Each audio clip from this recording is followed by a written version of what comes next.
Everyone, I'm Crystal Joyerses, and I'm going to discuss some important meanings of direct method. Okay, throughout the history of education, especially teaching languages, there have been many approaches and teaching methods used. During the 19th century, the direct method, or also called as natural method, was developed as an antithesis to the popular grammar translation method, which many believed that was failing in the goal of effective communication in a second language. Direct method focuses on a full immersion in the classroom environment where not one word of the student's native language is spoken. The focus is not on grammar but instead on learning through listening and speaking. When using the natural approach, we don't focus on the rules, we allow for mistakes, and we aim for excellent oral communication with our target words and language. Direct method of teaching is often used in teaching foreign languages, refrains from using the learner's native language, and uses only the target language that has been popular since it enables students to communicate in the foreign language.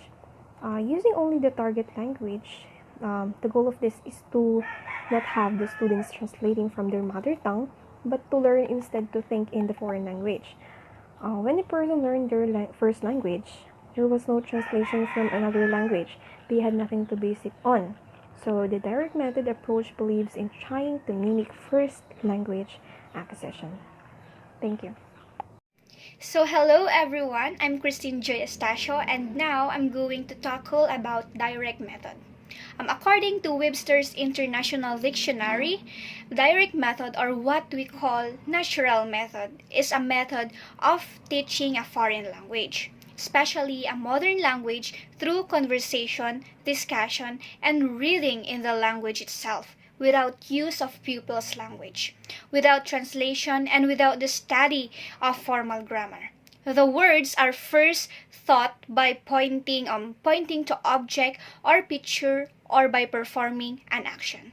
So, for example, the teacher explains new vocabulary using realia, visual aids, or demonstration. So, in the classroom setting, aspects of direct method are still evident in many ELT classrooms, such as the emphasis on listening and speaking.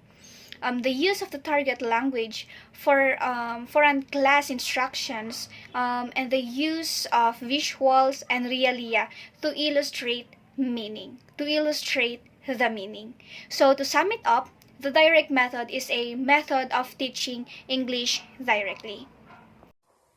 Moving on to the next topic, which is the features of direct method. For the first feature, which is the target language, this is the specific language which the students are studying and which the students want to learn.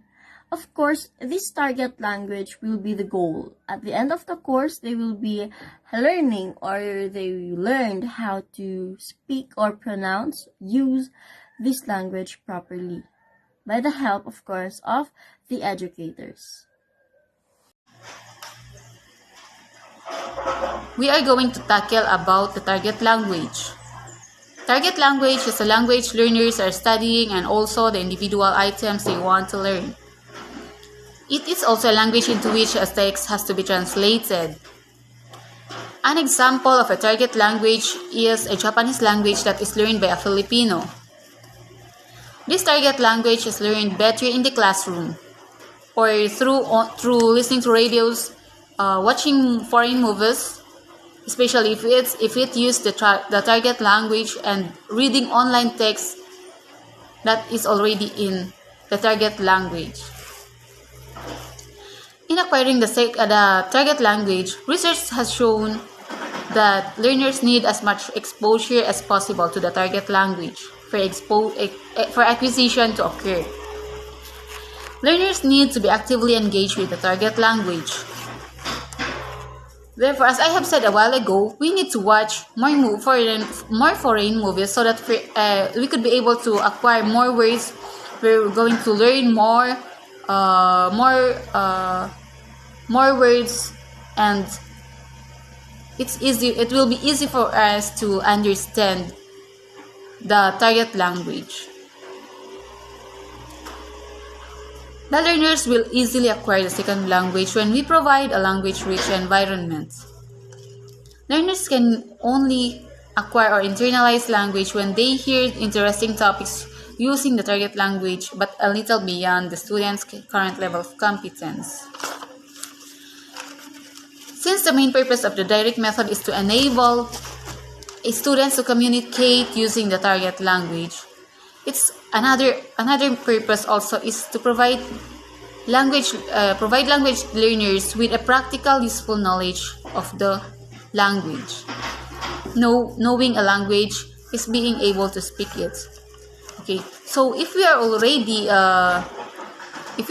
learned about the target language, then it will be easy for us to communicate with people who is already using that language.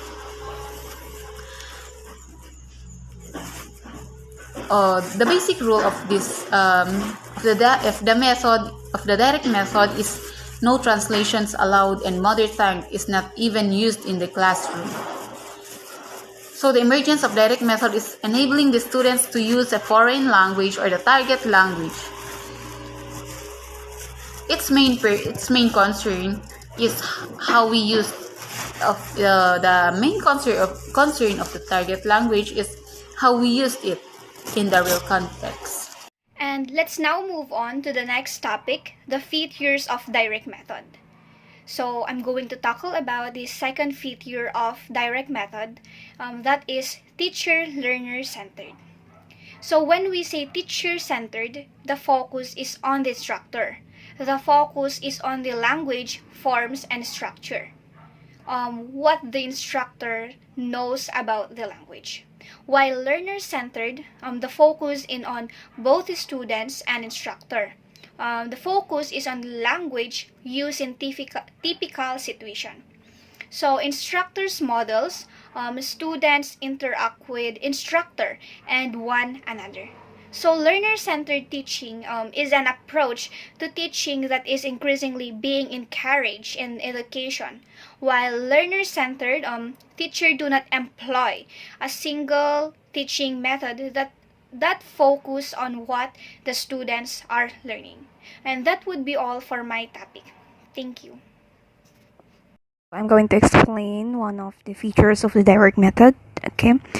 Okay, so one of the features of the direct method is that it explains new vocabulary through pictures, images, realia, or miming. Students are encouraged to speak in the target language in real context or about real topics. Okay, so one of the example of this is that showing or using multiple examples of a word or concept. There should be an overkill of props, images, or gestures used to make sure the point comes across for a student. The overuse is needed to ensure comprehension since there is no translation being used at all. Next is props. Okay, visual cues are extremely important for a student learning with the direct method. The student needs to see the images or the action many times in order to associate the concept with the new word or language they are learning.